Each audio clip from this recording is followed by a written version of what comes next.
is up? Hopefully you guys are having a wonderful day. Back with some more Sea of Stars gameplay.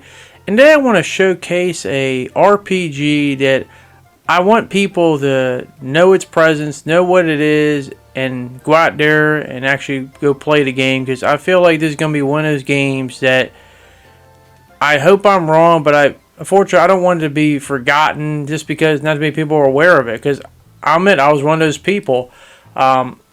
I've heard this game about a month ago, and I'll say about earlier in this week, I heard this coming out, and a lot of people were, hyping it up in terms of people playing RPGs, especially old school RPGs, and I was just thinking, okay, you know what, there's a demo, I'll give it a try, and that's what you're watching here, and I'm going to say this right now, if you were a fan of that old school style, like that PS1, SNES era RPG, especially, I think the two games you hear the comparison most with this one is Chrono Trigger and Super Mario RPG. Then you like that style game, then this is your game. But what is Sea of Stars? Basically, it's an old school turn-based RPG where you can play as one of two playable characters, which you can switch anytime in camp, but basically, you have this really beautiful, as I said, I love the aesthetic, the background, all the colorful, not just in terms of the environment, but all the colorful characters, how they all look different. It just gives you that really good nostalgic vibes of that era, that golden era of those RPGs back in those days. But it's not just being nostalgic just for nostalgia. It has a lot of substance, a lot of stuff you can go through and to do. Obviously, you got luscious cities, luscious environments. You have items. You can do so many things. You can go to camps. You can cook food to help you out. You got cool, dungeon-based things. I'm only going on the demo, which I've played. But you have a lot of things. You have this cool moment here where is at the campfire you can even listen to stories, which are pretty cool, by the way. And I enjoy the music and stuff like that, especially for the battle and boss themes. The most important part, other than the story and the characters, obviously, is the combat. And that's where this thing really won me over, is just the combat. I said, this is your turn-based combat, but it's not just a simple turn-based. What I love the most about it is that when you do your turns, it's not like it's whatever character is first in line or something like that. Your three playable characters here in battle, you can go any order you want. I don't have to go with just like Valor. I can go with Zale or Garl here. But the point is I can go any character order I want. So maybe it benefits me more to go with Garl first, then Zale, then Valerie. Or maybe I might switch up depending on the enemy. Other things you can do in this thing is you have interactive abilities. So like with this whole Lunar Crescent Boomerangs you just saw, I can keep pressing X, and as long as I keep pressing X as it comes back, I can keep shooting it back and forth. You see these little icons over the enemies, and what's cool about that is that the enemy is about to do a type of attack, and if you're able to get rid of those emblems, which are pretty easy to distinguish what they do, because they all mean different things. They might have the crescent boomerang, or the mallet, or sword, or the sunbeam attack, or burst, whatever it's called. I can't think of the top of my head, but the point is, if you get rid of all those boxes, you can cancel out that attack, which is going to be really helpful for the boss fights. You also can absorb all these mana points on the bottom to boost your MP and stuff. And you can also have other things like when you attack, if you press X right as you're attacking, you can get like a little extra damage there. You can also do it to defend as well. If they're about to take a hit, you hold the X at the right time, or press it at the right time, and you can take less damage. But the point I'm trying to get to you is what makes this whole thing fun is you're not just simply pressing a button and they're doing an action. You can interact so many ways and stuff, and it makes the battles feel fun and fluent. And you can have a lot of combinations. Like I said, you can hurl enemies together to make combine different attacks. You also can see when the enemies move, they have a timer above their character thing, so you get a sense of when maybe you should attack this guy first because he's going to attack sooner, or whoever.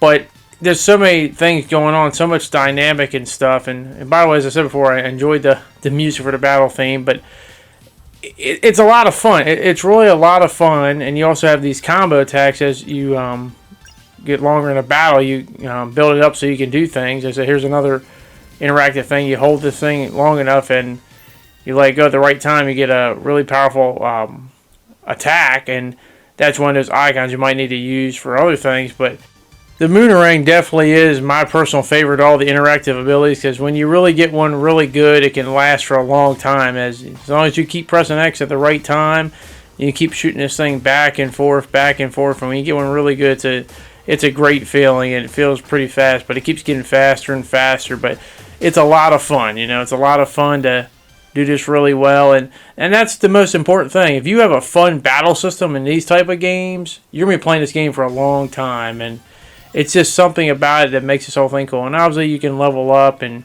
raise your attributes and stats like that, and each time you level up you get 4 different stats you can raise. In this case, magical attack, physical attack, mana points, and magical defense. But it might be different the next time you level up. But as I said, stuff you're used to expect with these type of games.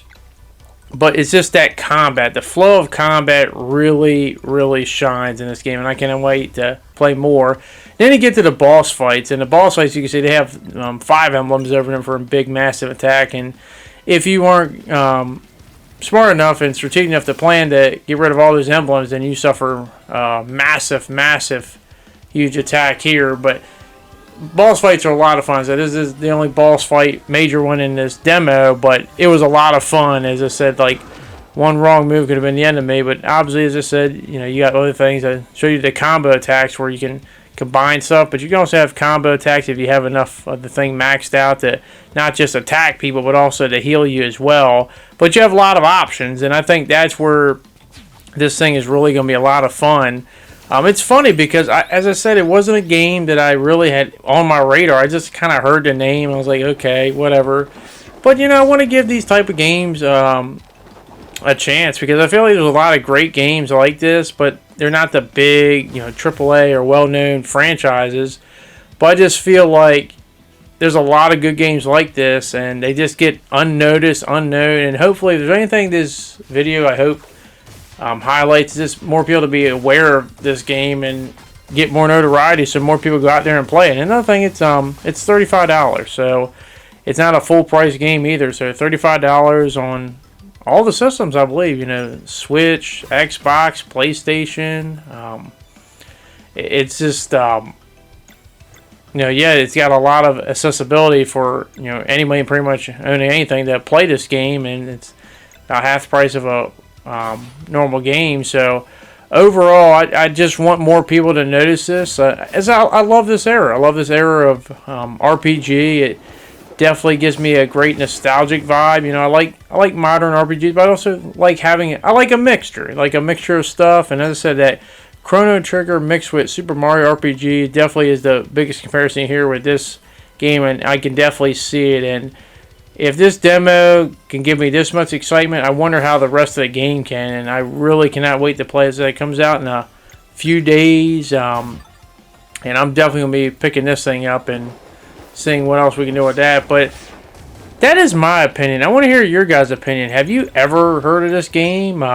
Maybe you're not a fan of the genre, but if you are a fan of this genre, what have you heard of this game? Do you have any impressions? Are you going to pick it up? Let me know down in the comment section down below. Or you like me, just like you kind of heard the name, you didn't think of anything, and eventually just got around to playing a demo. I said there's a demo, you can download it right now and give it a try. But are you just someone jumping on late like me in the bandwagon? But nonetheless, hopefully people go out there and try this game for themselves. But that is going to be it. Hopefully you guys did enjoy this video, and hopefully I can see you guys back on the next one. Thank you very much for watching. Hope you guys enjoy the rest of your day, and I hope to see you all later. Peace.